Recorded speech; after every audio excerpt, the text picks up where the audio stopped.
جو خونی لکیر ہے اتنا بڑا المیہ ہے کہ ہمیں اس کو پوری دنیا میں اجاگر کرنے کی ضرورت ہے کہ ہمارے ساتھ جو یہ ظلم 70 سالوں سے ہو رہا ہے، ہم اپنے لوگوں سے نہیں مل سکتے، اپنے رشتہ داروں سے نہیں مل سکتے، ہم 1-2 کلومیٹر کے دور فاصلے پہ ہمارے رشتہ دار رہتے ہیں، ہم دور سے دیکھ سکتے ہیں لیکن ان سے مل نہیں سکتے. اس سارے معاملے پہ آپ کیا کہیں گے؟ ہمیں کیا کرنا چاہیے؟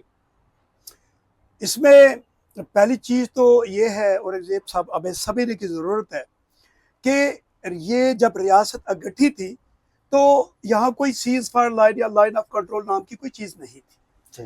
اور جب یہ تقسیم ہوئی، قبضہ ہوا پاکستان اور ہندوستان کا، تو انہوں نے پھر مل کر اس چیز کو جناب وہ دیوار جو ہے وہ کھڑی کرنے کی کوشش کی. اور جو پہلی سیز فائر انہوں نے کی اس میں بڑا واضح اور بڑا کلیئر ہے کہ ریاست کے عوام جو ہے وہ آر پار آ جا سکیں گے، اور آر پار نہیں آ سکیں گے جو ہندوستان کی افواج یا ہندوستانی لوگ ہیں یا پاکستان کے لوگ یا پاکستانی عوام ہیں. ان کو کوئی حق نہیں ہے کہ اس سیز فائر لائن کو یہ کراس کرے. اور یہ دانوں حکومتوں کا فرض ہے کہ وہ ریاست کے ان باشندوں کو آر پار جانے کے لیے تمام سہولیات جو ہے وہ میسر کرے، مہیا کرے. یہ ان کی ذمہ داری ہے. لیکن ہوا یہ کہ جن کی ذمہ داری یونائٹڈ نیشن نے لگائی وہ تو اصل میں ڈاکو نکلے. تو انہوں نے بجائے اس کے کہ لوگوں کی آمد و رفت میں یہ سہولیات پیدا کرتے، انہوں نے تو ان کو روکنے کی کوشش کی اور اپنے جتنے ڈاکو اور سمگلر ہیں آر پار جناب وہ بیچنا شروع کر دیے. تو وقت کے ساتھ ساتھ دونوں ملکوں نے مل کر اس سیز فائر لائن کو لائن آف کنٹرول میں بدل دیا. تو بنیادی طور پر ہوا یہ ہے، جو ہمیں سمجھنے کی ضرورت ہے وہ یہ ہے کہ دونوں ملکوں نے فرام ڈے ون یہ قبضہ کر لیا ہے. یہ متنازع علاقہ نہیں ہے. جو لوگ یہ کہتے ہیں کہ یہ متنازع ہے وہ اپنے آپ کو درست کرے. متنازع کا مطلب ہوتا ہے لاوارث، کوئی بھی جا کے وہاں اپنا جھنڈا جو ہے وہ گاڑ سکتا ہے. یہ مقبوضہ علاقہ ہے. تو جب مقبوضہ علاقہ ہم اپنے جو کشمیری ہے اپنے آپ کو یہ تسلیم کر رہے ہیں کہ ہماری ریاست کا یہ خطہ جو ہے وہ مقبوضہ ہے، تو پھر اس کے اندر آپ کو اپنا حق حکمرانی نظر آتا ہے، حق مالکیت نظر آتا ہے. یہ تو ہماری ریاست ہے، تو مقبوضہ ہوئی اور جس نے قبضہ کیا اس کے خلاف جدوجہد کرنی ہے. تو یہ بڑی آسان سی بات ہو جاتی ہے، اس پار ہو یا اس پار. ہماری جدوجہد صرف اور صرف یہ بنتی ہے کہ ہم غیر ملکی افواج کو جو کہ انوانٹڈ ہے، وہ ہمارے کہنے پر نہیں آئی، تو ان کو وہاں سے نکال باہر کیا جائے. تو جو وہ باہر نکل جائیں گی اس کے لیے ہم پولیٹیکل ویز میں یوز کر سکتے ہیں، ڈپلومیٹک کر سکتے ہیں. سفارتی سطح پر ایک بڑی سٹرگل ہمیں کرنے کی ضرورت ہے. اور وہ حق جو ہمیں دیا گیا ہے کہ ریاست کے لوگ آر پار آ جا سکتے ہیں، اس کو استعمال کرنے کی ضرورت ہے. اور اس کو یہ جو بعد میں انہوں نے وہ اس کو خونی لکیر بنا کے رکھ دیا، وہاں پر خاردار تارے جناب فوجوں کی نگرانی میں لگوائی گئی، تو یہ ساری بندر بانٹ ہے.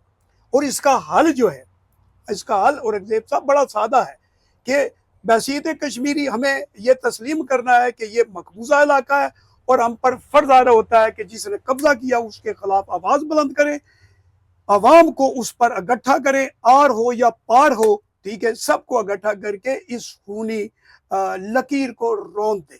چونکہ دونوں طرف کے مالک جو ہے وہ اس بات کا حق رکھتے ہیں.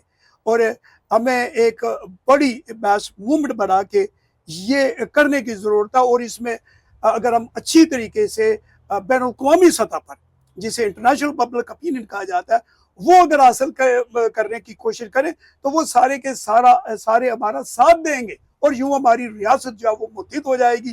اور یہاں پر ریاستی لوگوں کا جناب حکومت بھی ہو جائے گی، اور ریاستی وسائل جو ہیں وہ ریاست کے عوام کے اوپر جناب جو ہے وہ صرف ہوں گے. اور اگر ہم ہندوستان کے حوالے سے بات کرتے رہے، پاکستان کے حوالے سے بات کرتے رہے، تو ان کے اپنے نیشنل انٹرسٹ ہے، وہ کسی صورت میں بھی اس سونے کی چڑیا کو اپنے ہاتھ سے وہ نہیں جانے دیں گے.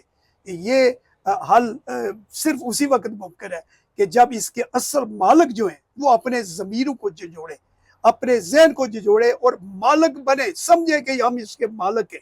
اور جب وہ ان کے دماغ میں یہ بات آ جائے گی کہ ہم اس کے مالک ہیں، تو پھر آپ کو تو یہ علم ہے کہ آپ کے اگر 2 کنال زمین ہے تو اگر 10 فٹ بھی آپ کا کوئی کزن اس پر ہل چلا دے تو آپ لاٹھیاں کلاڑیاں اور بندوقیں لے کے آ جاتے ہیں کہ یہ تم نے کیوں کیا، چونکہ وہ اس کی خاندانی زمین ہوتی ہے، وہ مالکیتی اس کا مالک ہوتا ہے، وہ اپنے چچا کے بیٹے کو بھی جناب اس پر ہل چلانے کی اجازت نہیں دیتا، اور وہ قانونی راستے بھی وہ اختیار کرتا ہے، کروڑوں روپے بھی لگا دیتا ہے۔ تو اگر ہمارے لوگ جو ہیں ریاست کو اپنی مالکیت سمجھیں تو پھر یہ عمل ان کے ذہنوں میں بھی آئے گا کہ ہمارا اگر یہ زمین ہماری ہے تو ہمیں اس کا اس کا پورا جناب حق ملنا چاہیے۔ اس پر مکمل کنٹرول بھی ہمیں ملنا چاہیے اور حق و حکمرانی بھی ہمیں ہی ملنا چاہیے۔ جی بالکل۔ مرزا صاحب، آپ کی باتیں دل تو نہیں کرتا کہ ان کو فنش کریں، لیکن میں ایک بات میں آج سمجھتا ہوں کہ یہ آج کا جو دور ہے اس میں اوورسیز کشمیریوں کا بہت بڑا کردار ہے، اور یہ جو سوشل میڈیا ہے، آج ہماری بات راجوری کا، وادی کا اور گلگت بلتستان کے لوگ بھی سنتے ہیں، جو ہمیں جب مقبول بٹ نے یہ تحریک شروع کی تو اس وقت تو بہت مشکل سے اپنی آواز ایک حصے سے دوسرے حصے تک پہنچانے بہت مشکلات تھی، اور آج ہم یہاں پہ بیٹھے ہوئے انگلینڈ میں بیٹھے ہوئے ہیں لیکن ہمیں وادی کے لوگ سن رہے ہیں، ہمیں گلگت کے لوگ سن رہے ہیں، ہمیں آزاد کشمیر کے لوگ سن رہے ہیں، ہمیں دنیا میں ہر بیٹھا ہوا کشمیری ہمیں سن رہا ہے۔ میں سمجھتا ہوں کہ آج یہ تحریک اتنی زور پکڑے گی کہ ہمیں کوئی بڑی وہاں پہ جا کے جات کی بھی ضرورت نہیں ہے۔ جب لوگوں میں شعور آئے گا تو انشاءاللہ آزادی کوئی اتنا بڑا ایشو نہیں ہے۔ جب وہاں کے لوگ کھڑے ہوں گے، وہاں کے لوگ اس آزادی کی تحریک میں شامل ہوں گے، تو مجھے نہیں لگتا کہ یہ آزادی کی منظر جو بہت دور ہے۔ مرزا صاحب، تھینک یو سو مچ، آپ نے ٹائم دیا اور اتنی خوبصورت باتیں تھیں، اتنی زبردست باتیں تھیں کہ میرا دل یہ کرتا تھا کہ یہ پروگرام زیادہ لمبا چلے، لیکن وقت کی جو نزاکت ہے اس کو سمجھتے ہوئے پروگرام ختم کرتے ہیں انشاءاللہ۔ پہلے تو جو آپ کام کر رہے ہیں یہ بہت نوبل کام ہے، آپ کی طرح جتنے بھی سوشل میڈیا کے دوست ہیں وہ سارے کے سارے یکجا ہو جائیں، اور آج کا اس وقت جو مسئلہ ہے وہ یاسیر ملک کی آزادی کا مسئلہ ہے۔ بالکل جس طریقے سے ہندوستان ان کو تختہ دار پر لٹکانا چاہتا ہے، ہم سب کو مل کر بین الاقوامی دنیا کے اوپر بھی ایک اگامہ جو ہے وہ برپا کر دینا چاہیے۔ ہمارے اندر کی وہ کشمیریت جو ہے وہ سامنے آنی چاہیے، اور جو ایک بہت بڑا لیڈر پوری ریاست جموں کشمیر کو یکجا کرنے کی جو پاداش میں تہاڑ جیل میں جناب عمر قید کی سزا کاٹ رہا ہے، اور دشمن اس کو تہاڑ جیل پر مقبول بٹ شہید کی طرح پھانسی پر لٹکانا چاہتے ہیں، اور اس نوجوان کو اس بات کی جو ہے وہ پرواہ نہیں۔ تو ہم سب کا یہ فرض بنتا ہے کہ ہم متحد ہو جائیں، اس مسئلے پر اتحاد پیدا کریں، اور یاسیر ملک کی رہائی کے لیے جو راجہ مظفر صاحب نے انیشیٹو لیا ہے، سب اس کے ساتھ جناب وہ کھڑے ہو جائیں، اور جو بھی ہم سب سے بن پڑتا ہے وہ ہمیں کر گزرنا چاہیے، تاکہ ہم اپنے محبوب قائد کو ہندوستان کے اس تختہ ادار پر جھولنے سے بچا سکیں۔ یہ میری ذاتی ریکویسٹ بھی ہے، اور میں سمجھتا ہوں کہ یہ آج کے وقت کا بہت بڑا تقاضا ہے، اور آپ اس میں اورنگزیب صاحب بہت بڑا رول جو ہے، اور آپ جیسے دوست جو ہے بہت بڑا رول پلے کر سکتے ہیں۔ بہت بہت شکریہ۔ Thank you. میں سمجھتا ہوں کہ آج جو یاسین ملک جیل میں ہے اس میں ہم لوگوں کی کوتاہیاں ہیں، ہمیں ہر فورم پہ اس کی آواز اٹھانی چاہیے اس کے لیے، کیونکہ وہ آپ کے لیے، میرے لیے اور ریاست کے لیے، لوگوں کے لیے وہ اپنی وہ جان کی بھی پرواہ کیے بغیر آج جیل میں ہے۔ ناظرین، تھینک یو سو مچ، انشاءاللہ پھر کسی پروگرام میں حاضر ہوں گے۔ اللہ حافظ، تھینک یو۔